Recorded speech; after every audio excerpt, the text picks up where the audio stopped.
물 100도에서 끓을까요? 우주는 그럼 어떤 형태일까? 그때 나사에서 무슨 일을 하느냐? 인류학자가 예측한 그 인류의 멸망이 있었어. 인간이 통제할 수 없는 화력이에요. 이번에 아르테미스 미션을 해요. 달로 가는 겁니다. 인류가 다시. UFO가 Unidentified Flying Object예요. 이 우주에 우리 같은 애들은 분명 있다. 나보다 뛰어난 문명이 존재하면 나를 멸망시킬 수도 있으니까. 아는 거죠. 그리고 재밌는 게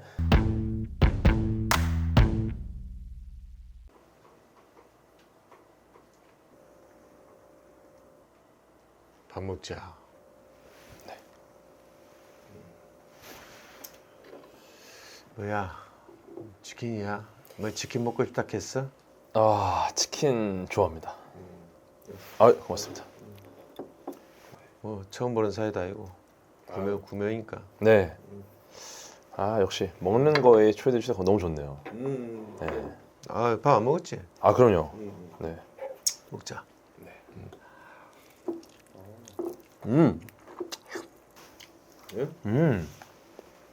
맛있네. 맞습니다. 뭐 치킨 좋아하나? 치킨 제일 좋아합니다. 아 그래. 네. 그때는 먹고 그 강의 컨텐츠 그때 이제 처음 나와가 우리가 봤을 때는 선상님으로 모신 거라. 네. 그 대우를 해드려야 되니까 선상님 앞에서 존대를 했지만 써도 네. 오늘은 그 인생 후배로서 부른 거니까 내 말 편하게 나와도 되지. 편하게 해주십시오. 네. 너무 좋습니다.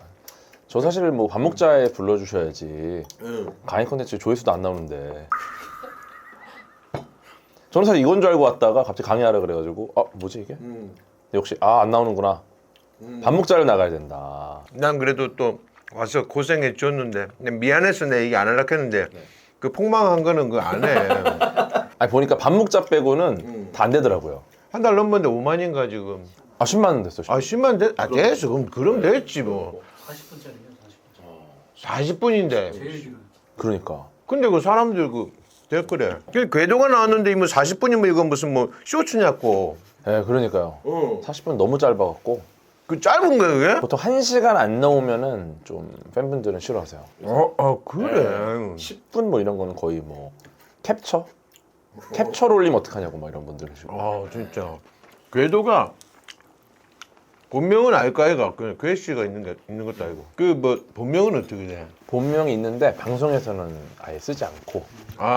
네네네. 비밀이야? 네. 그러니까 아름아름 아는데 그냥 드러내고 싶지 않아갖고. 왜 이름이 그 누가 지어주셨어 이름을? 부모님이 주셨죠. 근데 부모님이 지어주신 이름인데 얘기하는 게 좀 뭐 싫다, 뭐 껄끄럽다, 뭐 창피해? 네, 저를 알리는 것보다 과학을 알려야 되니까. 부모님이 지으신 그 이름을 알리는 것도 중요하지만 이름을 올리는 것보다 궤도라는 어떤 과학기술의 분야를 알리는 게 더 중요하다. 부모님도 동의하실 겁니다. 할 말이 없네. 네, 그래서 진짜 과학을 알려야 되기 때문에 같이 하는 분들도 저희 이제 뭐 양님, 공진님, 항성님, 에런님, 뭐 뉴런님 다 과학 자기 전공 분야. 그렇게 이름을 다 지으셨어. 그래갖고 이제 전공을 알리자 우리가. 그래서 우리 하나가 좀 유명해지는 것보다 더 중요한 거는 어쨌든 과학기술에 이런 분야들이 있다는 거고 이거를 관련해서 이제 전공 분야로 활동하는 과학자들이 늘어나기를 바라는 마음에서 이렇게 또 고민을 하고 있죠. 네. 근데 지금은 너무 좋은 것 같아요. 그럼 내도 그럼 이참에 전공을 살리가 이름 바꿀까? 아리스토 뭐 이렇게. 난 철학 전공했거든. 부산대학교 철학과 8점. 명문이죠. 근데 뭐 그럼 하나 지어줘봐. 네. 근데 철학 관련된. 근데 뭐 부캐가 있어도 다 본명이시잖아요, 그죠? 부캐로 활동하는데 본명으로 활동한다는 게 무슨 말이야? 지금도 실제 본인 아니시잖아요. 무슨 말 하는 거야? 본인이 아니라 연기를 하시는 거니까 지금 뭔가 내가 지금 연기하는 것처럼 보여? 내가 지금 네 앞에서 뭐 연기하는 것처럼 보여. 실제세요? 근데 무슨 연기를 하는데? 그 꼰대 연기 아니요? 실제인가? 실제구나. 나 참 야 똑똑한 줄 알았더만 이거 완전히 허당이네. 그래 그러면 그 궤도는 뭐야? 뭐 루팡이야? 뭐야? 인공위성 궤도. 궤도? 네네, 인공위성의 궤도 결정을 제가 전공을 했어가지고 궤도 결정. 그래서 이제 궤도를 가져왔는데 그 처음에는 궤도라는 게 너무 어색하니까 이게 무슨 궤도냐. 뭐 예를 들어 뭐 원자도 원자 핵 주위를 도는 전자의 궤도가 있고 혹은 뭐 이제 뭐 궤도라는 게 단어가 많이 쓰이잖아요. 여러 곳에. 그렇지. 궤도. 박격포를 쏴도 궤도를 이렇게 그린다 이가. 무한 궤도 같은 것도 있고 또 전쟁 그쪽으로 가면 그래서 그런 것들 때문에 아 이거를 이해할까? 그랬는데 실제로 이 전공자가 많지도 않고 우리나라에. 네, 그래서 고민을 좀 했으나 이제 도둑 궤도인 줄 아는 분들이 많이 계셔서 그 처음엔 그랬어. 네, 궤도루팡인 줄 알았어. 그것도 나쁘지 않겠다. 지루함을 훔쳐가고 유익함을 남겨놓는 약간 의적 같은 느낌. 그래서 궤도. 네, 괜찮지 않습니까? 나 진짜 말 잘한다. 근데 나이도 비밀이가. 나이는 오픈이 많이 돼 있죠. 아 그래? 몇 학년 몇 반이고? 제가 이제 4학년 3반. 아 4학년 3반. 네. 아이고 좋을 때다. 83입니다. 83. 이제 83학번이야. 그러니까요. 깜짝 놀랐어요. 근데 이제 형님 부캐를 하실 거면은 제가 볼 때는 무슨 얘기하는 거야? 얼굴을 바꿔야 돼요. 분장을 더 심하게 해야 돼. 왜냐면은 지금 얼굴이 너무 그 알려져 계시기 때문에 보는 순간 김대희가 떠오를 겁니다 아마. 그 X가 얘를 닮아가 그런 거고 그거를 내가 그러면은 그 X인데 닮았는데 내가 금마처럼 안 보이려고 뭐 성형을 하란 얘기야 뭐 어떻게 하란 얘기야. 스타일링을 좀 바꾸던가. 내가 이래 태어나서 이래 자랐어. 있는 그대로 이 몽따주가 그대로 그냥 이래 사는 거야. 내가 무슨 뭐 분장을 한 것도 아니고. 근데 닉네임을 하고 싶다고 하셨잖아요. 활동명. 그건 내 본명은 꼰대인데 니도 본명이 있죠. 궤도는 아니잖아. 네. 근데 그 과학 전공을 해가 그 분야를 살려서 궤도라는 닉네임을 쓰듯이 내는 꼰대이지만 철학을 전공했으니까 똑같이. 그렇지. 아하. 철학 어떤 거 주로 하셨어요? 철학에 대해서 좀 알아? 잘 모릅니다. 다행이네. 네. 과학 철학. 과학 철학은 압니다. 철학도 모르면서 뭐. 과학 철학에 또 그 훌륭하신 분들이 많이 계시고 뭐 장하석 교수님 같은 분들 과학 철학하신 그 물이 100도에서 끓는가 이 주제를 되게 많이 이야기하셨어요. 아 그분이 물 100도에서 끓을까요? 그래 배웠잖아. 음. 학교에서. 그러니까요. 그거에 대한 이야기를 하신 거죠. 물은 과연 100도에서 끓는가? 끓는다는 것이 먼저 무엇인가 정의를 해야 됩니다. 그러니까 우리가 모두 학교에서 물은 100도에서 끓는다 배웠잖아요. 그죠? 이거 맞는 말입니까? 물은 100도에서 끓는다. 100도에서 끓으니까 그거를 과학적으로 증명이 됐으니까 교과서에 실었어. 우리 자라는 꿈나무 아이들한테 가르쳐 준 거니까 그게 맞겠지. 그럼 거짓이야 그게. 일단 물이 100도에서 끓는다라는 말 자체는 오류가 있어요. 여기에 뭐가 들어가야 되냐? 순수한 물은 1기압에서 100도에서 끓는다. 이렇게 돼야 돼. 순수한 물은 1기압에서 100도에서 끓는다. 1기압. 네. 기압이 달라지면 뭐 산정상 가면 끓는 물 온도가 달라지잖아요. 그래서 막 설 있고 그러잖아요. 빨리 끓어버리니까. 그래서 순수한 물 1기압에서 100도에서 끓는다. 아, 그 순수한 물은 기준이 뭐야? 아, 너무 좋은 질문이야. 그럼 순수한 물 1기압은 100도에서 끓는다. 그럼 이 순수한 물을 어떻게 정의할 것인가? 그 퓨어는 어떻게 정의하냐고. 예를 들어 증류를 했다.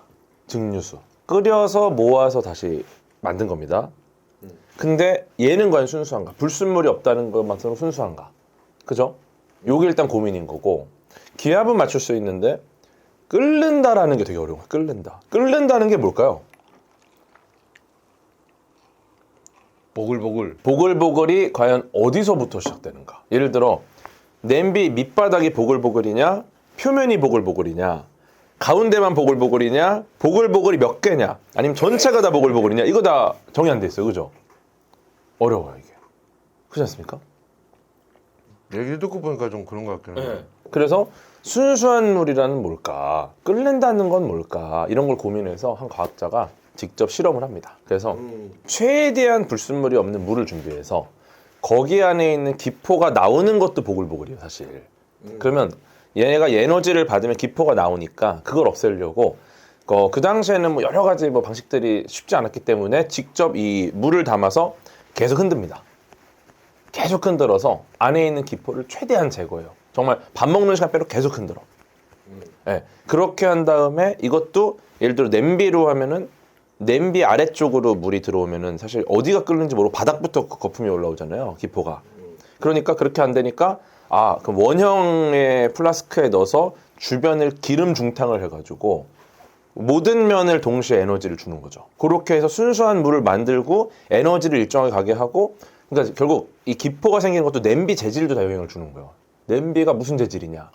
그래서 우리 뭐 양은 냄비에 끓이면 뭐 맛있다 뭐 이런 거 있잖아요. 라면이 네. 라면 냄비에 끓이면 맛있지. 그런 거 전부 다 이제 여기가 얼마나 뭐 좀 오돌도돌하냐 매끈하냐 그거에 따라서 기포가 생기는 속도가 달라지는 거예요 또.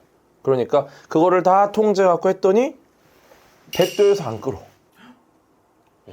진짜로? 네. 제가 정확히 기억을 안 나는데 100도를 넘습니다. 100도를 넘어서 갑자기 폭발적으로 빵 끓어올라. 뽀글뽀글 하다가 막 지글지글 자글자글 막 이게 아니고 그게 아니라 갑자기 빵! 하다가 빵 끓어 넘치는 거죠. 그래서 중요한 거는 그럼 100도에서 끓는단 말이 틀렸네? 이게 아니에요. 이게 뭐냐면은 틀렸는데. 네. 근데 실제로 물이 100도에서 끓는다. 순수한 물이 1기압에서 100도에서 끓는다라고 해도 우리 생활에 문제가 없는 거예요. 근데 직접 이거를 비판적 사고를 갖고 실험을 해봤더니 실제로 100도에서 끓는다라고 보기가 애매하다라는 거죠. 그럼 어떻게 아들은 다 그 100도씨에서 끓는다고 배웠는데 그러면 그죠. 그러니까 우리는 그렇게 배웠지만 사실 그 조건들을 하나하나 따져보면은 고민해볼 여지가 있는 문제라는 거예요. 그러니까 그냥 학교에서 가르친다고 그냥 우리는 배우고 익히고 그냥 외우는데 우리가 물이 순수한 물이 1기압에서 100도에서 끓는다라는 걸 그냥 외웠잖아요. 근데 이거를 진짜 어떤 비판적 사고를 가지고 실험해 본 적이 있느냐 이런 게 이제 과학 철학인 거죠. 과학 철학. 네. 그러니까 당연한 세상의 모든 것들을 그냥 받아들이지 말고 굉장히 다른 관점에서 볼 수 있어야 된다. 그런 이야기를 하셨어요. 그래서 내가 지금 한참 얘기에 빠져가지고 내가 무슨 질문을 했는데 야가 갑자기 뭐 100도씩 끓는 얘기를 이렇게 오래 하시는데 철학 얘기하다가 맞아, 과학 맞아. 철학 네. 그분이 과학 철학을 연구하신 분이었어. 맞아요. 막 설명 듣다 보면은 보통 이제 내가 무슨 잘못을 했지 이런 분들이 많이 계시거든요. 뭐 있지 그런 게. 그게 이제 과학 철학. 근데 니는 정확한 직업이 뭐야? 과학 커뮤니케이터입니다. 과학 커뮤니케이터. 네. 사이언스 커뮤니케이터. 이것은 이제 영국의 실험 물리학자 마이클 페러데이가 처음 자신을 지칭했던 말인데 이제 그 지역을 돌면서 남녀노소 누구에게나 과학 실험을 보여주고 과학 이야기를 하고 이러는 본인을 이제 사이언스 커뮤니케이터라고. 커뮤니케이션. 네. 의사소통. 그렇죠. 그러면 과학과 일반 대중들과의 사이에서 이걸 연결해주는 맞습니다. 그런 역할을 하는 거다. 그렇죠. 과학 커뮤니케이터. 야, 있어 보이는데. 정확한 직업은 과학 커뮤니케이터. 네. 우리가 이 공통 질문이 있어요. 네. 내가 오는 사람들한테 모든 직업 직군들한테 데뷔 스토리를 물어봐. 네. 뭐 연예인들은 뭐 기본이고 권일용 그 교수님 같은 경우에는 프로파일러의 데뷔 스토리도 우리가 다 듣고 하거든. 과학 커뮤니케이터의 데뷔 스토리는 우리가 처음이야. 기대가 크다.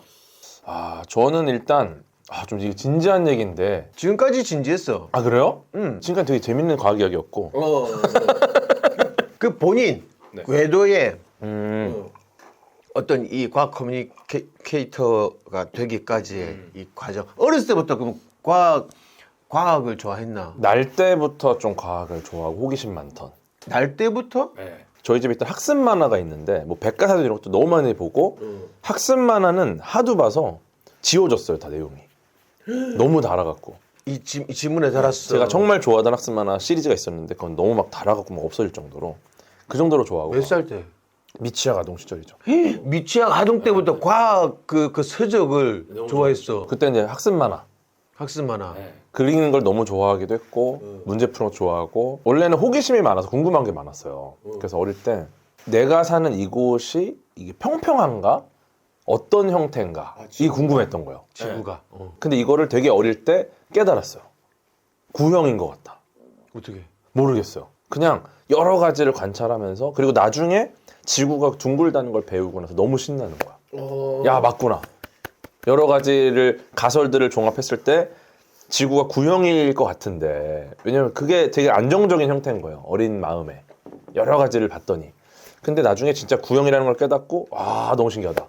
그러면서 이제 우주는 그럼 어떤 형태일까? 나는 여기 왜 있을까? 이런 고민들 막 하다가 호기심이 너무 많아서 이런 거를 이제 막 질문하는데 어느 순간 이제 어떤 선행학습 없이는 답하기 어려운 질문들이라는 걸 깨닫고 이걸 내가 직접 알아봐야겠다.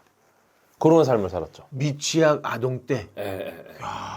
그래서 열심히 공부하는데 그때는 어릴 때는 이제 공부를 열심히 하면 이걸 다 풀 수 있구나 생각을 했는데 커가면서 두 가지를 깨달은 거죠. 내가 아무리 공부를 열심히 하고 시험 문제를 잘 풀어도 이 호기심을 해결하기는 어렵겠다. 그런 게 아니구나 세상은. 두 번째로는 내가 이걸 다 풀 수 있을 줄 알았는데 생각보다 머리가 나쁘구나. 이 두 가지를 깨달았어요. 네. 그래서 이제 과학의 길을 가면서도 그 정말 훌륭한 과학자, 똑똑한 과학자, 정말 성실한 분들을 많이 만나고, 그러니까 나보다 똑똑한데 나보다 더 열심히 하니까 그때 이제 이런 생각이 든 거죠. 아, 이 길은 진짜 똑똑한 과학자가 정말 저렇게 해야 되는구나. 근데 이제 저는 과학을 너무 좋아하는 거죠. 그래서 그때 생각을 한 거죠. 만약에 이제 건축가라고 하면은 건축가가 이제 집을 짓잖아요. 그 사람이 설계를 한단 말이죠, 집을. 그래서 이제 보통 집을 지을 때 건축가는 한 명이면 되는 거예요. 이 전체적인 집의 설계를 해야 되니까 메인으로 이렇게 딱. 그래서 저는 이제 건축가가 되는 사람인 줄 알았어. 그런 자질이 있구나. 근데 해보니까 나보다 훨씬 설계를 잘하는 건축가가 많은 거예요, 세상에. 그러면 난 어떻게 해야 될까? 근데 집을 지을 때는 건축가만 필요한 게 아니다. 벽돌도 날라야 되고 모래도 날라야 되고. 그래서 이제 저는 그러면 내가 벽돌을 날라야겠다. 그래서 선택한 직업이 이제 과학 커뮤니케이터인 거죠. 네. 내가 벽돌을 날라서 대중에게 과학자들이 뭘 하는지를 열심히 전달을 해서 대중이 과학자를 지지할 수 있게 만들자. 왜 그래야 하느냐? 과학자의 대부분의 연구는 눈앞에 돈을 벌 수 있는 연구가 아니라 먼 미래 인류를 위한 연구예요. 그러다 보니까 그러면 이것을 계속 돈을 받아 연구를 하려면 결국은 국가에서 지원을 해줘야 돼요. 네.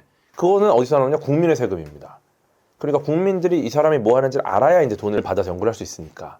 그래서 이거를 하자. 그래서 지금 벽돌 나르는 일을 하고 있는 거고, 결과적으로 이것 때문에 훌륭한 연구 성과가 많이 나오면은 그게 제가 꿈꾸던 집이니까 내가 그래도 집을 짓는데 일조를 했구나. 그게 이제 굉장히 보람이 있는 거죠. 그런 삶을 목표로 좀 하고 있습니다. 무슨 데뷔 스토리도 이렇게 막 거창하게 막 왜? 엄마 아빠가 엄청 좋아하셨겠다. 미취학 아동 시절에 야가 뭐 딴 아들은 막 로봇 갖고 막 하고 막 오락하고 막 만화책 보고 이럴 때 니는 과학 학습지가 닳도록 보고 엄마 지구는 둥근 것 같아요. 뭐 이렇게 얘기하고 하면 엄마 아빠가 엄청 그냥 뿌듯해하셨겠네.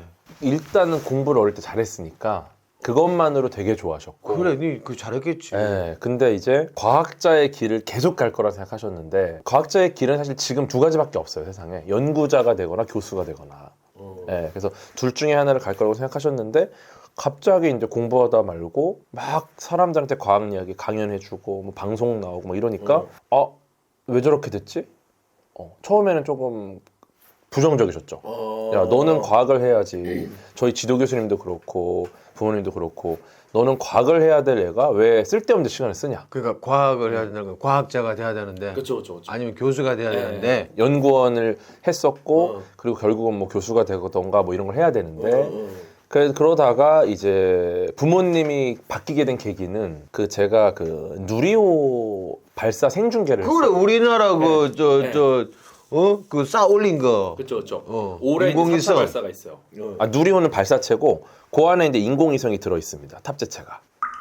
아 그러니까 누리호가 인공. 이거 정확한 정보 가야 되니까. 누리호는 발사체. 이 누리호가 발사체인데 우리나라가 100% 우리나라 기술력으로 만든 우리나라의 독자적인 발사체가 누리호죠. 그러면 그 뉴스에 그래 나왔잖아. 우리나라 최초의 인공위성 누리호가 뭐 발사를 준비하고 있습니다. 이거 잘못된 거네. 인공위성은 우리별 1호라고 예전에 이미 썼어요. 근데 그때는 요 발사체를 우리나라 걸로 쏘질 않았죠. 누리호는 뭐야? 그러니까 이렇게 보시면 돼요. 예를 들어서 요거를 시켰습니다. 네, 요거 시키면은 어떤 선생님께서 이제 요거를 따뜻하게 가져오시잖아요. 요게 인공위성. 가져오시는 분이 발사체. 아 그렇지. 네. 근데 예전에는 우리가 요거 치킨을 잘 만들었어요. 맛있게. 근데 맛있는데 소문이 났는데 사람들이 저 이거 배달돼요? 이러면 우리가 배달을 못 하는 거야. 그럼 어떻게 하느냐? 여기저기 연락해갖고 이거 배달 좀 가능합니까? 그 막 다른 나라 사람들이 와가지고 이걸 배달해줘. 왜냐면 배달 노하우가 없어 우리가. 자, 설명 잘한다. 응? 근데 설명 잘해. 드디어 이제 우리나라에 배달을 전문으로 하는 많은 기업들, 개인들이 생깁니다. 그러면서 이제 이거 배달할 때 탁탁탁 해서 배달해 주니까 대한민국이 치킨만 잘 만드는 줄 알았더니 배달을 해줘? 심지어 다른 나라보다 훨씬 빠르고 정확하게? 그러면서 이제 우리나라는 최초로 치킨과 배달 서비스 두 가지를 둘 다 할 수 있는 스페이스 클럽에 이제 가입을 하게 된 거죠. 둘 다 하는 나라가 많잖아요. 그러면 우리나라가 옛날부터 인공위성을 잘 만들었네? 옛날에 잘 만들었죠. 아, 그래? 그것조차 못 만드는 나라가 굉장히 많고, 근데 우리나라 워낙에 똑똑하니까 요거는 잘 만들었어요. 왜냐면 요 기술은 우리가 배워올 수가 있어요. 굉장히 세밀한 전자기기들과 여러 가지 이제 물리학적인 이해가 있어야 되는데 이 발사체 배달 서비스는 왜 안 되냐? 싹 올리는 거. 요 안에 치킨을 안 넣고 음식물 쓰레기를 넣을 수가 있는 거야. 그럼 어떻게 돼요? 무시무시한 무기가 되는 거죠. 그러니까 그것 때문에 요 배달 서비스 기술은 국가들이 통제를 합니다. 아, 이것도 이 배달 서비스 이 발사체도 만들 수 있는데 그걸 만들려면 노력을 하고 뭔가를 배워야 되는데 다른 나라에 가서 유학을 해도 절대 비공개. 안 가르쳐 준다. 예를 들어 저희 지도 교수님 박상현 교수님께서 나사에 계셨어요. 그때 나사에서 무슨 일을 하느냐? 막 계산할 게 와. 그럼 막 계산을 해. 이 계산이 어디 쓰이는지를 안 가르쳐줘. 왜냐면 이게 보안이라. 그쪽에서 숙제를 줬는데 그냥 숙제만 주고 이게 어디에 쓰이는 숙제인지 모르고 그냥 풀어서 그냥 주는 거야. 그러니까 다 가려져 있고 중요한 건 다 가려져 있어서 나는 큰 그림을 못 보고 거기서 필요한 일부만 하는 거예요. 그러니까 이제 이게 소름이죠. 우리는 할 줄 모르니까. 그래서 인공위성 기술은 정말 노력을 많이 해서 이제 우리가 이제 하게 됐는데 이 발사체는 이게 전시의 군사적 목적으로 쓰일 수 있기 때문에 어떤 나라도 안 주는 거예요. 근데 과학자들끼리는 약간 공감대가 있어요. 그럼 예전에 나로호 있잖아요. 나로호 기억나시죠? 누리호 전에. 헷갈릴 수 있어요. 누리호, 나로호, 다누리호 뭐 헷갈릴 수 있는데 자, 보자. 정리를 좀 해드릴까요? 그 맨 처음이 뭐야? 역사적으로 맨 처음이. 발사체로 보면은 이제 우리나라에서 다른 나라와 협력을 통해 발사한 게 나로호입니다. 나로호. 나로호. 네. 나로호. 나로호가 이때 러시아에서 너희들이 로켓 기술을 배우고 싶어? 그럼 우리가 뭐 기술을 가르쳐 줄 수는 없지만 1단 엔진을 주겠다. 완제품을. 네. 대신에 1단조차도 다른 나라 안 줬어요. 근데 그 당시 러시아의 사정이 조금 어려웠기 때문에 어쨌든 우리가 어떤 경제적인 무역의 결과를 얻을 수가 있었죠. 그래서 걔네가 이제 계약을 했는데 계약 조건이 너무 좋은 거야. 그러니까 1단은 러시아 건데 1단이 제일 어려워요. 왜냐면 얘가 힘이 제일 세. 엔진 그 확 하게 해야 되니까. 그 다음부터 이제 2단, 3단은 어쨌거나 우리가 할 수 있어. 근데 1단이 너무 어려운 거예요. 왜냐면 너무 강력한 화력. 사실상 이 발사체는 인간이 통제할 수 없는 화력이에요. 거기서 수많은 에너지에서 막 녹고 막 고열에 막 고압에 막 터지는 이 폭발물을 터지지 않게 갈무리하면서 이 추력만 가지고 우주로 올리는 기술입니다. 그러니까 폭탄이 막 터지는 거야 밑에서. 근데 이거를 버텨내면서 얘가 우주를 가는 힘만 얻고 가는 겁니다. 그래서 막 그 터지는 순간 막 쿨링 하느라고 막 바로 막 연기 엄청 나고 막 그래. 얘가 녹으면 안 되니까. 그런 엄청난 기술입니다. 굉장히 우리가 다룰 수 없는 기술인데 이거를 우리가 배우려고 했는데 너무 어려운 기술인 거예요. 근데 이제 다른 나라에 예를 들어서 뭐 독일의 뭐 폰 브라운 뭐 이런 분들, 러시아 같은 경우는 세르게이 코롤로프 이런 로켓 과학자들이 굉장히 타고난 천재가 역사에서 딱 등장을 합니다. 그들이 만들어냈어요. 그리고 폰 브라운 박사는 나중에 미국으로 가서 나사를 이제 총 지휘를 하면서 미국의 기술을 알려주죠. 이런 천재들이 남겨놓은 기술인데 우리나라도 굉장히 훌륭한 천재들이 많은데 그 기회가 없는 거예요. 그리고 조금 어떤 실마리를 얻어야 되는데 너무 거부를 하는 거지. 근데 그때 러시아가 우리가 도와주겠다. 대신에 1단을 만들어준다. 러시아도 이제 테스트해볼 요량인 거예요. 요거 잘 될까? 새로 만든 거라. 얘네들이 할까? 할 수 있을까? 네. 그래서 이제 1단을 준다. 만약에 문제가 생기면은 2개까지 준다. 근데 만약에 러시아 과실로 문제가 생기면 하나를 더 준다, 엑스트라로. 요런 계약이었어요. 좋네. 네, 그래서 이제 1차 발사했습니다. 나로 1차 발사하는데 1차 발사 때 페어링이 안 떨어져가지고 그러니까 얘가 덮개가 탁 터져 나가야 되는데 이게 들 터져 나간 거야. 그러니까 무게 중심이 바뀌어갖고 이렇게 올라가야 되는데 이렇게 돌기 시작합니다. 궤도가 이게 궤도가. 틀려지네. 정상 궤도를 못 간 거죠. 어. 그래서 이제 바다에 떨어져요. 어. 근데 이것도 되게 재밌는 게 우리나라 기술력이 대단하긴 해요. 이게 원래 뭐가 문제인지를 몰라야 돼. 그 당시는 그렇게까지 막 정밀한 데이터를 얻기가 쉽지 않아갖고. 근데 우리나라가 또 정밀한 데이터를 잘 수집을 해가지고 페어링이 분리가 문제였다는 걸 밝혀내요. 근데 이건 우리나라 문제예요. 왜냐면 페어링 분리는 우리나라 기술이에요. 그러니까 미안하다. 하나 더 줘라. 계속 이제 2차 발사하면 2차 발사. 성공하면 끝이야. 성공하면 바로 끝이야. 근데 하나 더 줬어. 근데 이번에는 공중 폭발합니다. 뭐야. 네. 이거는 이제 누구가 실인지 알 수가 없는 거야. 어. 그래서 이제 우리나라는 러시아가 잘못했다. 러시아는 우리나라가 잘못했다. 어. 그 싸워. 근데 우리나라 근성 있잖아요. 네. 아니야, 너네 잘못이야. 그러니까 러시아가 버티다 아씨 하나 더 줄게. 그 약속했잖아. 그랬잖아. 그래 약속 중에 있었잖아. 그게. 그러니까. 그리고 우리 입장에서는 이거는 제가 봤는데도 러시아 가실이야. 근데 어쨌든 2차가 폭발해버리니까 얘네가 굉장히 정보를 안 주려고 했는데 어쨌든 한 대를 더 받은 거죠. 그리고 3차 발사 당당히 성공합니다. 이게 무슨 의미냐면은 1차에서 성공하면 끝이에요. 인형 뽑기 하는데 500원 넣고 딱 인형 뽑으면 끝나는 거 아니야. 근데 재미가 없잖아. 인형 뽑기를 내가 인형 뽑기를 많이 해봐야지 아, 그렇지. 잘할 거 아니야. 아 경험이 쌓이고. 그러니까 500원 넣었어. 응? 안 뽑혔어. 그럼 이제 아저씨한테 얘기하는 거야. 아저씨 돈 먹었는데요? 아저씨가 왔어. 아이씨 야 한 번 더 해. 했어. 안 뽑혔어. 아저씨 돈 먹었는데요? 그러니까 아저씨가 너 진짜 마지막이야 이러고 세 번째 판을 시켜준 거야. 그때 인형을 뽑은 거죠. 그러니까 이게 제가 쉽게 설명하지만 실제 계약상으로는 500원을 넣었는데 못 뽑으면 500원 더 준다. 그 넣었는데 만약에 기계 결함으로 만약에 이게 로봇팔이 힘이 없어. 그 아저씨 이거 힘이 없는데요? 한 번 더 시켜준다. 이런 계약인 거야. 그러니까 아저씨 이거 힘 없는데요? 그러니까 아저씨가 야 힘 있는데? 없는데요? 있는데? 이러고 몇 시간을 싸니까 아저씨가 영업이 안 되잖아. 그 뒤에 줄.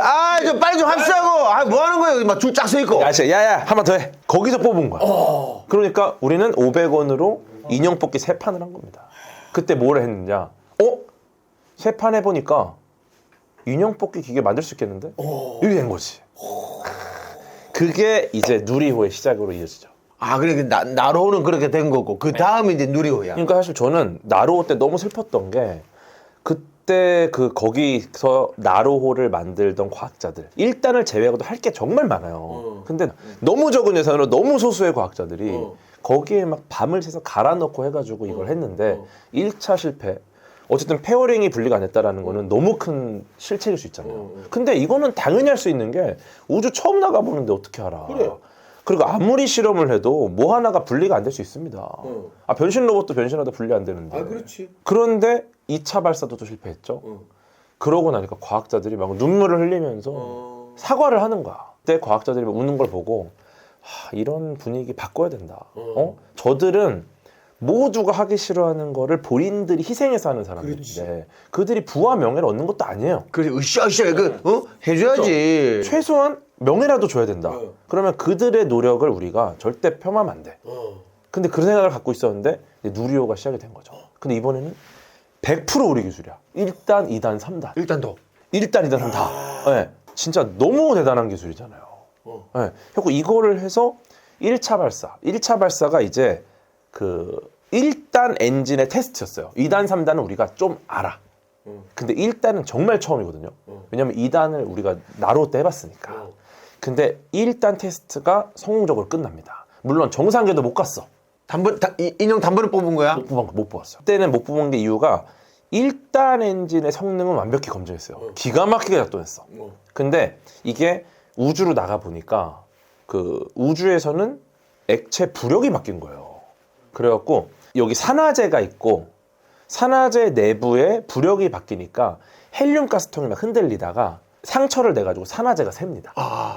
그러면서 이제 연소가 조기에 종료가 돼가지고 그래서 이제 마지막 단계에서 원하는 고도에 못 가고 내려왔어요. 근데 1단의 성능을 검증했고 중요한 게 그럴 줄 알고 1차 발사 때는 안에 위성을 안 넣었어. 치킨을 안 넣었어. 아, 치킨하고 똑같은 무게의 돌멩이를 넣은 거야. 아 빈통만 올린네. 그걸 보통 질량 모사체라 그래요. 질량을 동일하게 만든 거. 그래서 1.5톤짜리 질량 모사체를 넣어서 오케이 손에 안 봤어.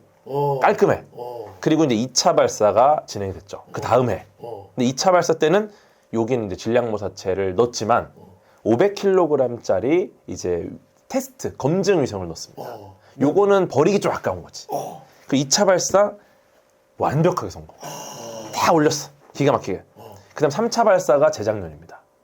3차 발사 이번에는 질량 모사체 없어. 실용 위성이라고 이건 검증 위성이 아니라 진짜 쓰는 위성. 진짜. 레이더 위성인데 사 위성이라고 성능도 좋아요. 얘랑 그 다음에 우리나라의 기업들 한국천문연구원의 큐브 위성 이런 애들 넣었어요. 거기 도요셋이라고 4대 큐브 위성이 편대 비행하는 그 도요셋처럼 그런 것도 있고. 그래서 이건 정말 너무너무 중요해. 3차 발사 완벽하게 성공. 왜 이 얘기를 했느냐? 그만큼 중요한 누리호 발사 중계를 제가 했다는 거예요. 아 진짜. 1차 발사 때 KBS에서 연락이 왔어요. 뉴스 특보를 진행할 것 같다. 누리호를 발사하니까 최초의 우리나라 독자적 기술이잖아. 그래갖고 그거를 중계하는데 이미 그 과학자 2분이 섭외가 됐고 그 다음에 9시 뉴스 아나운서님이 계시고 그 다음에 이제 저를 섭외해서 좀 여러 가지 좋은 거 할 수 있지 않을까. 그래갖고 이제 그때 갔는데 그 이례적으로 2시간을 변성했어요. 라이브를 뉴스가.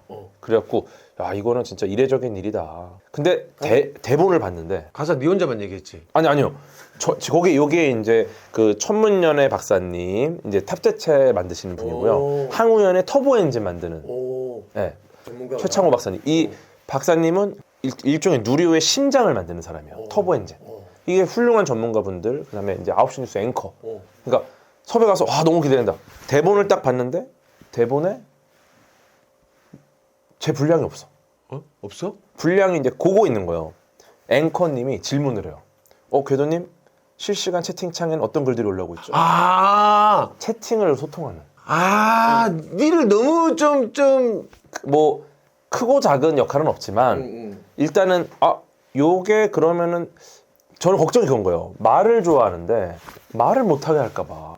그렇지. 이걸 딱 보고 작가님께 그러면 제가 뭐 제 이름이 없는 데서는 말을 안 해야 되나요? 그러니까 이름이 몇 군데 없으니까 그럼 안 해야 되나? 그랬더니 그게 아니라 과학 커뮤니케이터의 역할을 잘 몰라서 편하게 하시면 되는데 그냥 자연스럽게 하시면 된다. 그러니까 걱정하지 마라. 그 실수했네. 맞아. 오히려 좀 억눌러 놨어야 되는데 그렇지, 실수했지. 이걸 오픈해버리니까 그래요? 이거 뭐라? 제한은 없는 거네? 근데 또 마침 이제 거기가 스튜디오 분위기가 진짜 딱딱해요. 그렇겠지. 왜냐면 뉴스잖아. 예능도 아니고. 뉴스는 정말 작은 실수도 하면 안 되기 때문에 그 생방송인데. 굉장히 긴장하고 있어 다. 그러니까 이제 우리 과학자분들도 조금 이제 긴장이 돼 있는 거죠. 원활하게 이게 좀 잘 안 나오는 느낌이 드는 거예요. 그러니까 제가 너무 신나는 거야. 그 역할을 기대하고 니를 섭외한 거 아닐까? 그렇죠. 그래서 약간 이제 윤활유 어떤 그 네. 역할을. 그래서 이제 뭐가 딱 나왔는데 이제 짧게 말씀을 하시니까 제가 딱 주워서 이러이러합니다. 이러이러이러로 이러면 이제 앵커님이 조금 시간이 지나니까 이제는 나를 의지하기 시작하는 거야. 이쪽에 질문하고 자꾸 나를 봐. 제가 이쪽에 앉았었거든요. 그리고 신나서 막 하다가 심지어 너무 운 좋게도 발사가 1시간이 지연됩니다. 3시간 편성이 된 거야. 운 좋게도야 그게. 너무 좋죠. 어차피 할 것도 많은데. 내 같으면 막 당황해서 막 난리 날 것 같은데. 그래서 여기 제가 이제 채팅창을 보는 노트북이 있었는데 여기서 막 작가님들 올라오는 거예요. 큰일 났다. 1시간 연기됐다. 이제 내용이 없다. 그리고 제가 카톡으로다가 걱정하지 마세요. 지금 할 얘기가 너무 많이 남아서 사실 호재다 호재. 오히려 좋습니다. 그러고 나서 이제 막 하는 거야. 막 이제 막 별의별 얘기 다 해요. 막 우리나라 산업에 대한 얘기도 하고 막 우리나라 여러 발사체 다른 나라와 비교 막 이런 거 하니까 훌륭하게 갔어요. 야, 난리 났겠다. 그렇죠. 그리고 나서 이제 그 다음 해 2차 발사 때 당연히 무조건 불러야지. 제일 먼저 섭외가 와서 그렇지. 네, 이제 너무너무 행복하고 이제 저한테도 이번에도 어떻게 구성할 좀 기획을 같이 한번 하고 싶다.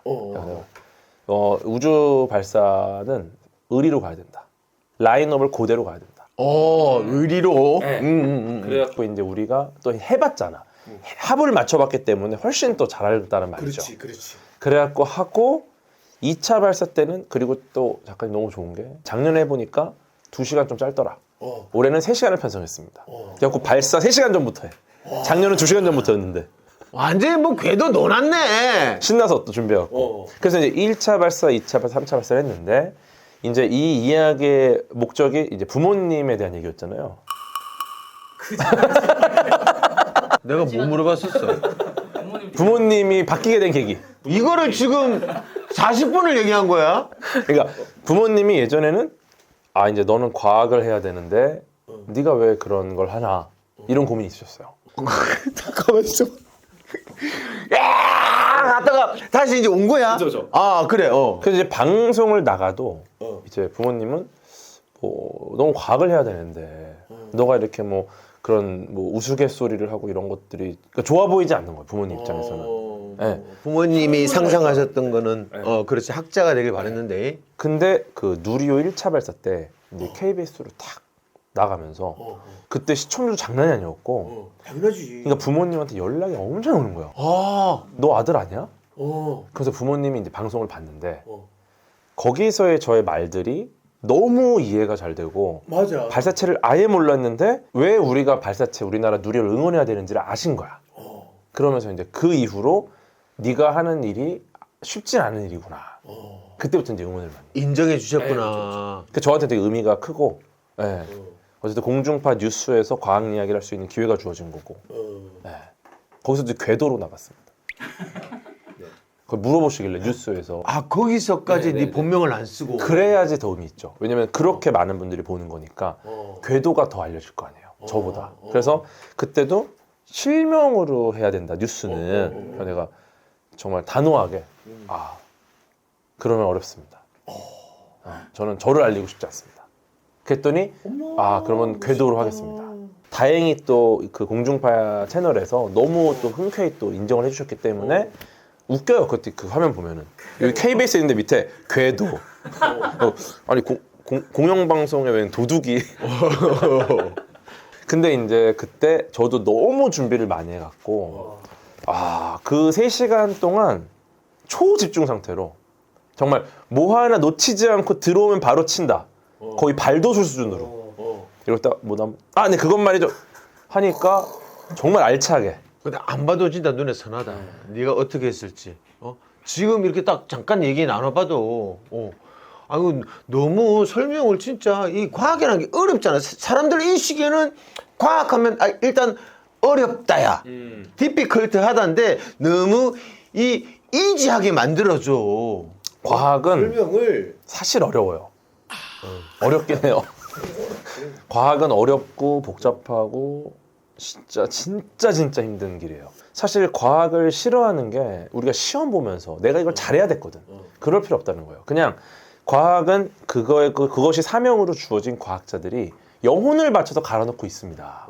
대신에 이들이 이걸 하는 거를 응원해줘라. 그리고 그 응원하잖아요. 결국은 그들이 또 인류를 구원해. 그렇지. 실제로 여러 번 그랬어요. 프리츠 하버라는 과학자가 그 당시에 그 인류학자들이 예측한 게 인류는 곧 종말한다.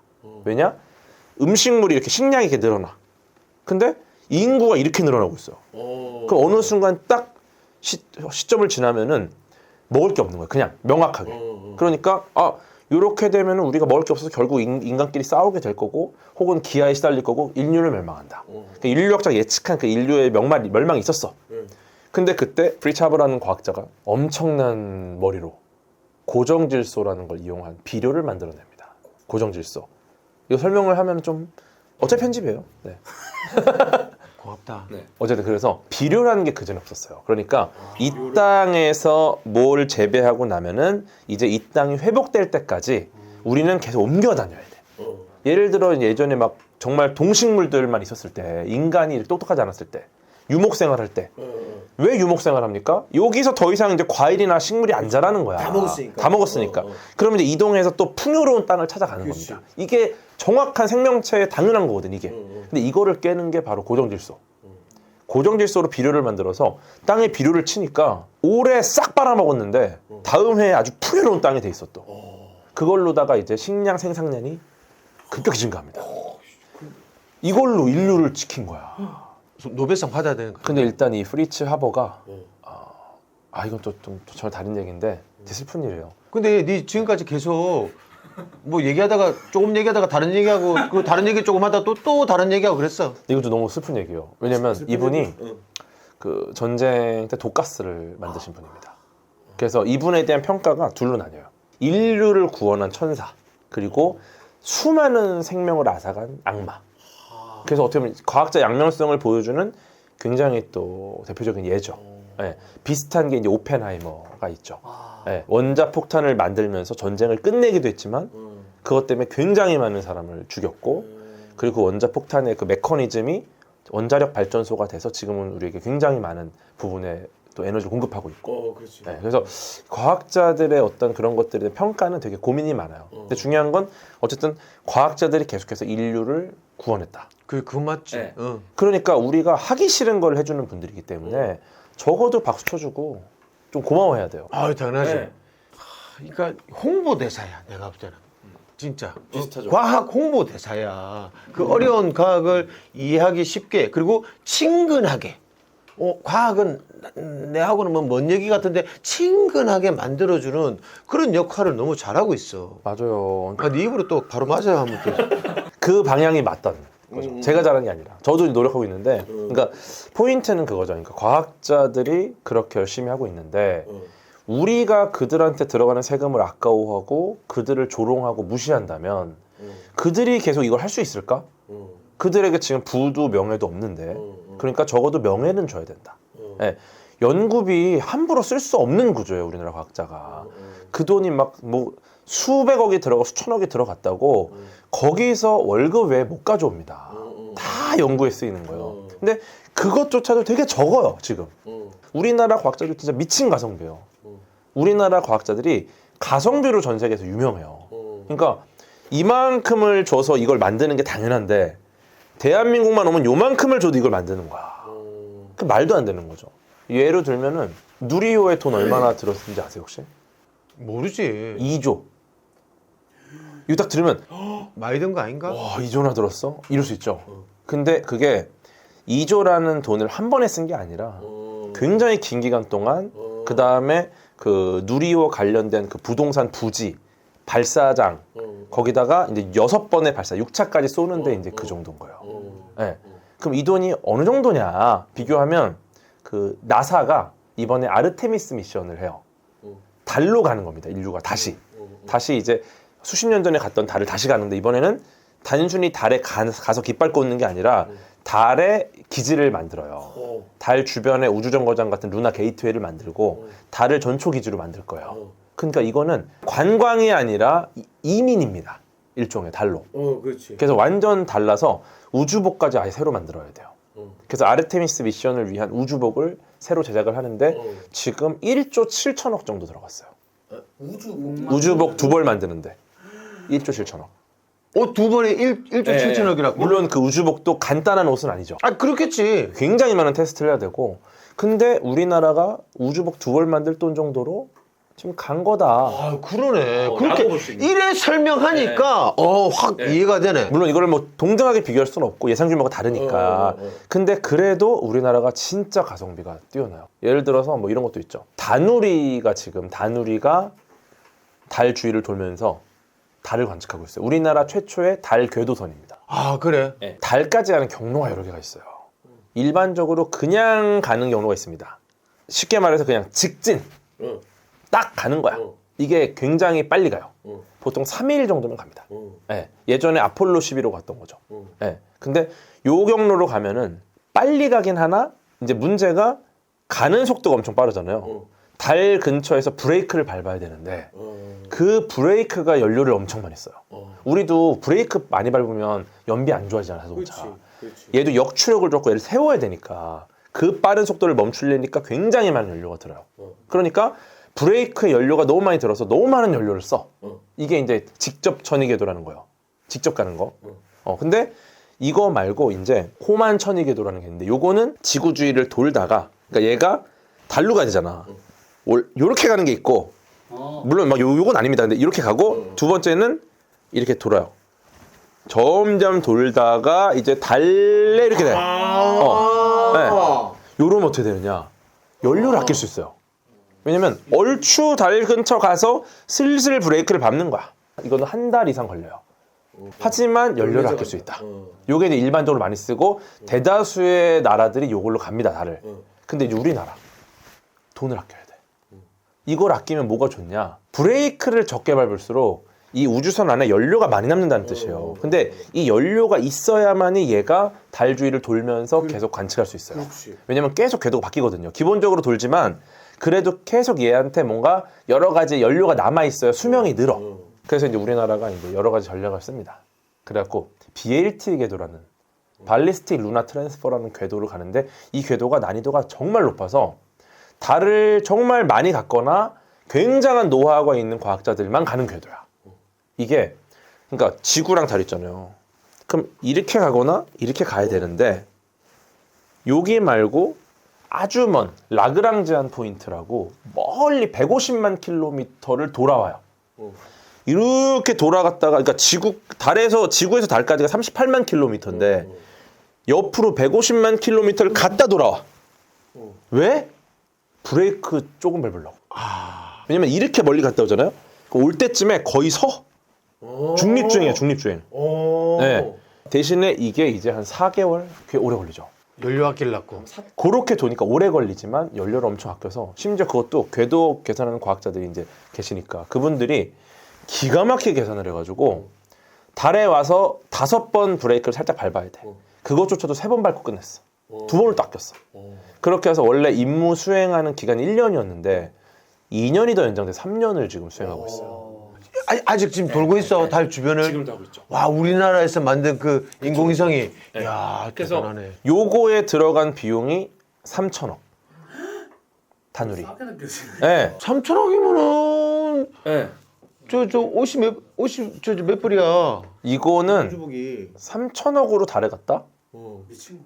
진짜 이거가 가능한 국가가 전 세계에 인도 정도.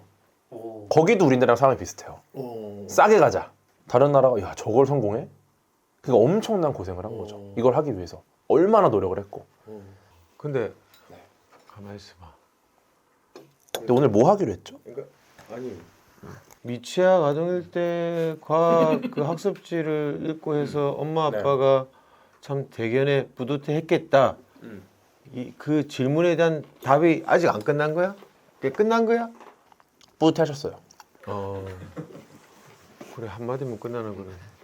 아 근데 오늘 내가 그 궤도를 초대한 이유가 그 저번에 그 강의할 때 그 잠깐 얘기했던 그 외계인 얘기 너무 재밌더만. 에이? 그 외계인 그 저 얘기 좀 들으려고 부른 거야 다시. 아 그럼 오늘 좀 한번 풀어보겠습니다. 그 외계인이 있는 거야? 진짜? 일단은 외계인 있을 것 같아 없을 것 같으세요? 있을 것 같아. 프로토스. 프로토스는 그거 아이가? 스타크래프트. 질러. 그냥 이제 저의 개인적인 견해는 외계인은 있을 가능성이 매우 높다. 그지? 네, 근데 일단 우리가 외계인을 구분을 좀 해야 돼요. 외계 생명체가 있고 외계 지성체가 있습니다. 네, 외계 생명체는 정말 바이러스, 박테리아, 이끼 같은 애들도 다 생명체고. 그럼 지성체는 뭘까요? 우리 사람처럼 생각할 수 있는. 그거를 나누는 기준이 뭘까? 생명체와 지성체. 형님은 생명체십니까? 지성체십니까? 생성체? 생명체, 지성체. 지성체지. 지성체시죠. 사고를 하고 언어를 구사하고. 천문학자들이 생각하는 이 생명체와 지성체 구분 기준이 수학을 하느냐. 어떻게 생명체, 생명체. 나도 생명체. 이게 어떤 거냐면 우리 지성체의 기준은 다른 행성과 소통을 할 수 있어야 돼요. 커뮤니케이션. 그러면 우주 전체의 소통을 위해서 필요한 언어가 뭘까? 천문학자들이 꼽은 게 이제 수학입니다. 수학. 네. 예를 들어 1이라는 거는 우리가 발명한 게 아니에요. 1이라는 거는 원래 우주에 있는 개념을 우리가 찾은 겁니다. 그냥. 한계가 있다라는 개념을 우리가 1이라고 부르는 거잖아요. 근데 그건 우주에 원래 있던 거예요. 수학은 원래 존재하던 걸 우리가 발견한 거지. 예를 들어 영어, 뭐 국어, 한글 이런 거는 우리가 만든 거잖아요. 근데 수학은 우주에 원래 존재하던 겁니다. 어떻게? 1을 사람이 만든 거 아이가? 1, 2, 3, 4, 5를 사람이 만든 게 아니고. 원래 그 개념에 우리가 말을 붙인 거죠. 어떻게? 그러니까 예를 들어 하늘에 별 2개가 보인다. 그럼 우리는 2개라고 부르는데 그게 무슨 의미인지 알잖아요. 근데 다른 외계 지성체가 봐도 그것은 2개라는 개념이 있는 거죠. 그러니까 우리가 만들어낸 게 아니라. 근데 예를 들어 하늘에 가나다라가 써 있어. 그럼 이거 우리는 알지만 외계인은 몰라. 왜냐면 우리가 만든 거라서. 그러니까 한쪽이 만든 개념이 아니라 우주 전체에 지배하고 있는 개념은 오직 수학밖에 없다라는 거죠. 그래서 이제 아마 소통을 하면 수학일 것이다. 1997년작 영화 컨택트를 보면은 거기서 외계 생명체 신호를 받는데 신호가 어떻게 오냐면 물론 소리로 듣는 건 아니에요. 근데 이렇게 옵니다.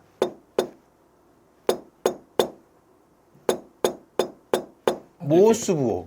아니죠. 2, 3, 5, 7, 11, 13 소수, 프라임 넘버라 그러는데 1과 자기자 신호로만 나눠지는 숫자인데 이게 어떤 패턴이 없어요. 근데 만약에 신호가 왔는데 2, 2번, 3번, 5번, 7번 이렇게 온다? 이거는 무조건 인위적인 신호인 거죠. 랜덤하게 그렇게 올 수가 없는 거 절대. 그래서 이런 식으로 수학으로 소통할 것이다라고 보는 건데 그래서 이제 외계 생명체와 에이싱스를 나누는 기준이 수학이다. 이렇게 보는 거죠. 근데 우리는 관심 있는 게 사실 이쪽도 맞지만 이쪽이 핵심이에요. 외계 지성체. 왜냐면 우리는 뭔가 배우거나 뭔가 듣거나 그쪽의 문화가 궁금하거든. 그렇지. 그러면 우리가 이제 외계 지성체잖아요. 우리는 통신 시설을 만들 수 있는 훌륭한 문명을 갖고 있고 그만큼 수학을 이해했고 그리고 지성체가 되려면 수학을 못하면 이 모든 걸 못 만들어요. 이 세상에 수학이 없으면 아무것도 못하거든요. 특히나 과학은. 그러니까 이제 이쪽이 되려면 수학을 잘해야 되고 이런 애들이 있을 것이다. 왜냐? 우리가 있으니까. 네, 그래서 우리가 없으면 없는 게 맞아. 근데 지구에 현재까지 관측 가능한 유일한 지적 생명체 지구인이 존재하는 거야. 그러면 지구가 흔하냐 안 흔하냐를 보면 되잖아요. 태양 옆에 지구 같은 애들이 막 있잖아요. 그 중에 하나가 지구죠. 수금, 지화, 목토. 그죠. 목토, 천해까지 이렇게 태양의 식구인데 그럼 태양 같은 애가 우리 은하 안에 수천억 개가 있어요. 태양 같은 애가. 은하가 우주에 수천억 개가 있어요. 그러니까 태양 같은 애들은 우리 우주에 수천억 곱하기 수천억인데 여기에 지구 같은 애들은 당연히 셀 수 없겠죠. 그렇지. 그러니까 사실상 무한대. 우리가 이제 우리 은하의 한쪽 구성만 관측을 해도 거기 지구 같은 애가 수백만 개 있다. 네, 그러니까 지구가 절대 특별한 행성이 아니에요. 그러니까 그걸로 봤을 때는 아마도 이 우주에 우리 같은 애들은 분명 있다. 있겠네. 왜냐? 우리가 있으니까. 한 번이 어렵지 두 번이 어렵나? 이런 느낌인 거죠. 근데 왜 못 만나는 거야? 이게 진짜 너무너무 좋은 질문인데 요거를 어디서 처음 이 얘기가 나왔냐면은 엔리코 페르미라는 물리학자가 있어요. 근데 막 과학자들끼리 뭐 점심 먹다가 이렇게 무한한 행성들이 있고 무한하게 우주는 거대하고 그럼 외계인 있겠지? 나한테 왜 못 만나?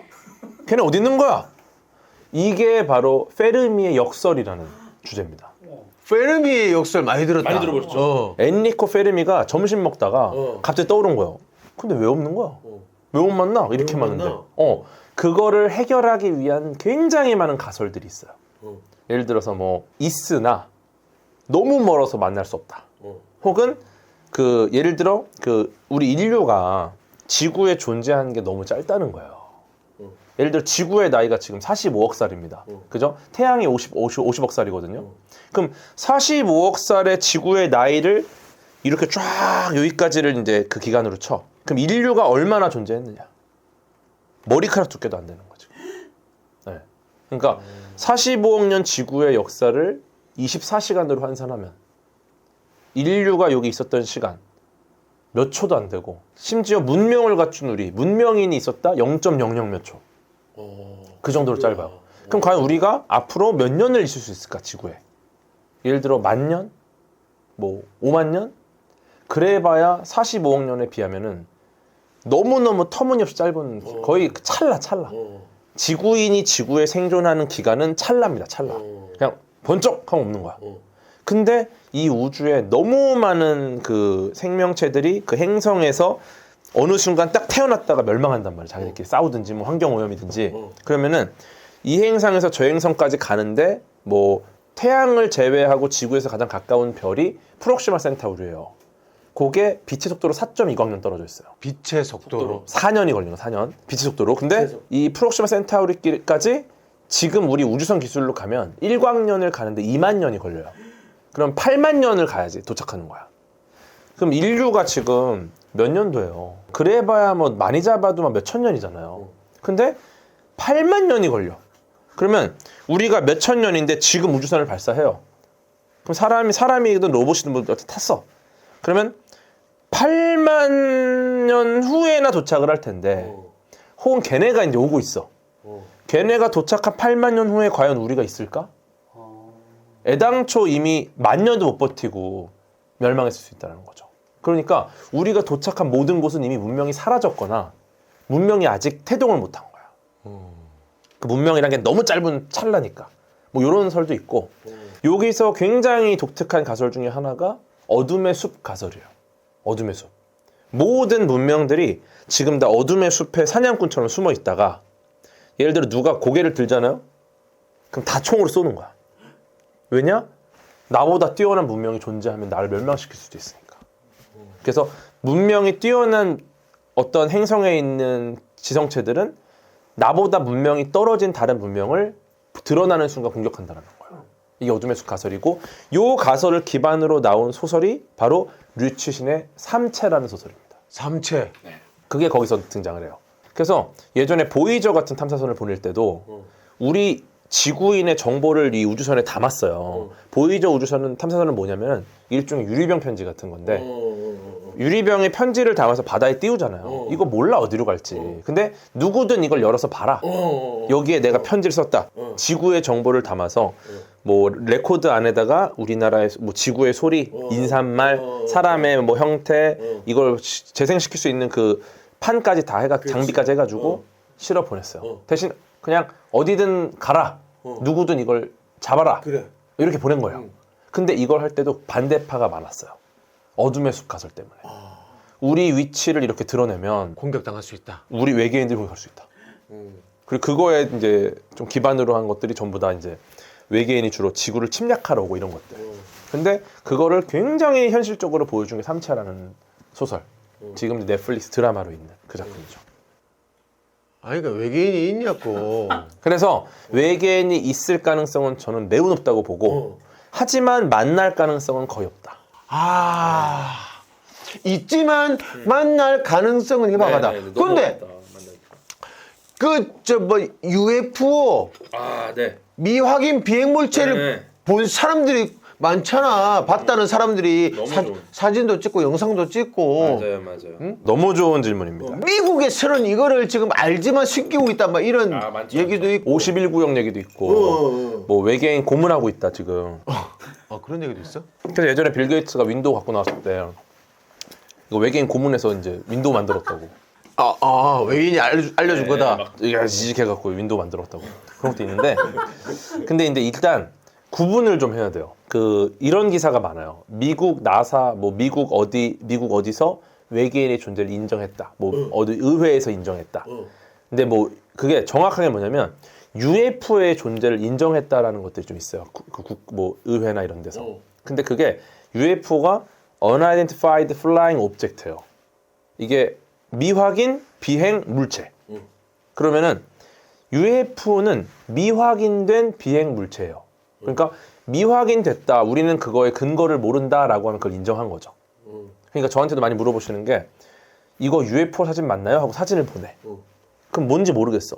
그러면 UFO가 맞아요. 왜냐면 미확인됐으니까. 확인이 되면 예를 들어 검은 비닐봉지야. 그럼 더 이상 UFO가 아닌 거죠. 그러니까 미확인된 모든 비행 물체는 UFO고 하지만 UFO가 맞다고 그게 외계인이 타고 온 비행 접시는 아니다. 라는 거죠. 그리고 재밌는 게 뭐 UFO 찍힌 사진들이 많이 있어요. 온 국민이 온 인류가 휴대용 카메라를 갖고 다닙니다. 스마트폰에. 그죠? 그러면은 미확인 비행물체에 대한 영상이나 사진이 쏟아져 나와야 돼 사실은. 그렇지. 근데 오히려 과거보다 수십 년 전보다 훨씬 줄었어요. 네. 증거가 없다는 거죠. 그러니까. 그런가? 그리고 대부분의 증거가 이제 증언이거든요. UFO는. 내가 어디 잡혀가서 실험을 당했습니다. 자는 사이에 어디 갔더니 외계인들이 뭐 나를 이렇게 납치했습니다. 이런 게 있잖아요. 근데 과학에서는 가장 낮은 수준의 증거가 사람의 증언입니다. 법정에서는 매우 높은데 과학에서는 수학적 모델링 같은 것들이 훨씬 중요한 증거고 사람의 증언은 전혀 관심 없어요. 가장 낮은 수준의 증거. 예를 들어 내가 이걸 발견했습니다. 근데 아무 의미 없어. 진짜 논문과 데이터를 보고 이 모델링을 보고 계산을 검증해내야 돼. 혹은 관측적 증거가 있어야 돼. 사람의 증언은 전혀 중요한 증거가 아니다. 이게 이제 과학계죠. 16시 지났습니다. 그게 좀 미뤄도 돼. 아니야 미루지 마 가.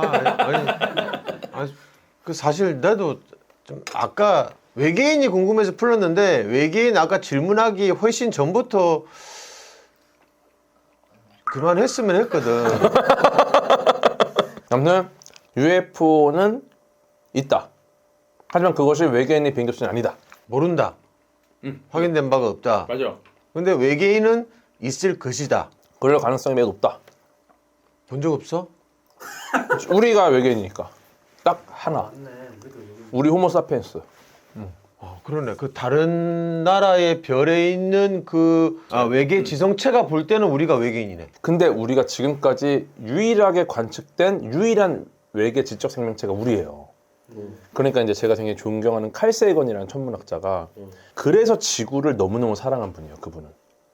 이 우주를 보면 정말 지구 외에는 모든 곳이 다 어둡고 이렇게 파랗게 아름답게 빛나는 곳이 지구밖에 없거든요. 우리는 결국 이 보금자리를 지켜내고 우리 존재들밖에 없기 때문에 우리끼리 서로 보듬고 사랑하지 않으면 이 삶이 무슨 의미가 있느냐. 그래서 이제 아까 말씀드린 보이저에 원래 카메라가 없었어요. 언제 보낸 건데? 아주 옛날에 보냈죠. 1호와 2호인데 카메라가 없이 원래 보내려고 했는데 이 칼 세이건이라는 천문학자가 이제 과학 커뮤니케이터의 역할을 굉장히 잘하던 분인데 제가 너무 좀 존경하고 근데 칼 세이건이 보이저에 카메라를 달아야 된다. 그러니까 또 내부에서 막 아니 예산도 올라가고 발사비용도 늘어나고 이거 못한다. 그러니까 이게 국민의 세금으로 운영되면 최소한 납세자들한테 사진 한 장은 보여줘야 되지 않냐. 그렇지. 그러면서 이제 카메라가 실려요. 그래서 보이저가 카메라로 굉장히 또 많은 관측적 발견을 합니다. 그거 어떻게 봐? 가가 찍은 거를? 전자기파 신호를 이제 지구로 보내요. 전송해주는 네네네. 지금 우리가 스마트폰으로 신호를 받듯이 대신에 빛이 속도로 오니까 멀어지면 멀어질수록 오래 걸리죠. 네. 근데 어쨌든 얘가 가다 드디어 태양계 밖으로 나갔어요. 여기서 딱 보니까 태양계 식구들이 카메라에 딱 잡힐 것 같은 거야. 한 컷 찍자. 단체 사진. 한컷 찍지. 그랬더니 이제 또 내부에서 난리가 났어. 야, 그거 잘못 돌렸다 태양 쪽 보면 CC 타버린다. 그럼 버리는 거다. 그건 막아야 된다. 너무 위험하다. 근데 칼 세이건이 그래도 이건 의미 있는 사진이 나올 거다. 그걸 돌려서 찍어요. 단체 사진을. 딱 찍었는데 그때 찍힌 사진의 제목이 창백한 푸른 점이라는 사진이 딱 찍힙니다. 그 누가 찍은 거야? 칼 세이건이죠. 세근이 장명도 잘하네. 딱 점 하나 딱 한 도트가 딱 있어요 거기. 파란색에. 그러면서 이제 칼 세이건이 이걸 보고 딱 이런 얘기를 해요. 봐라.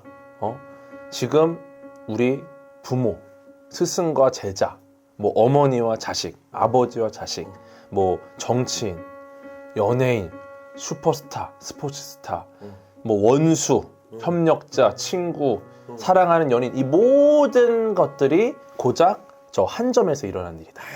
네. 그러면서 이 모든 이념과 다툼과 여러 가지의 편 가르기 모든 것들이 저 한 점에서 고작 일어나는 건데 무슨 의미가 있냐. 그거는 과학적이지 않고 좀 철학적이다. 그렇죠. 아무튼 그래서 우리가 결국 이 작은 한 도트밖에 안 되는 보금자리에서 우리는 서로 보듬고 사랑해야 된다. 서로 미워하지 말고 사랑하자. 왜냐면 미움도 다툼도 막 우리 악플 이런 것들도 다 결국 한 도트에서 일어나는 일이에요. 찰나의 순간 동안. 근데 그 시간을 우리가 그렇게 무의미하게 보내는 게 맞나? 우리는 지금 이 시간을 조금이라도 사랑하고 살아야 되지 않나? 그렇지. 너무 의미 없다라는 거야. 그 모든 행위들은. 사랑한다. 아, 지금 끝인가요? 끝내자 이제. 이 클로징인가 벌써? 4시간 했다. 몰래 숨어서 울지 마라 절대 그러지 마라 오늘 저녁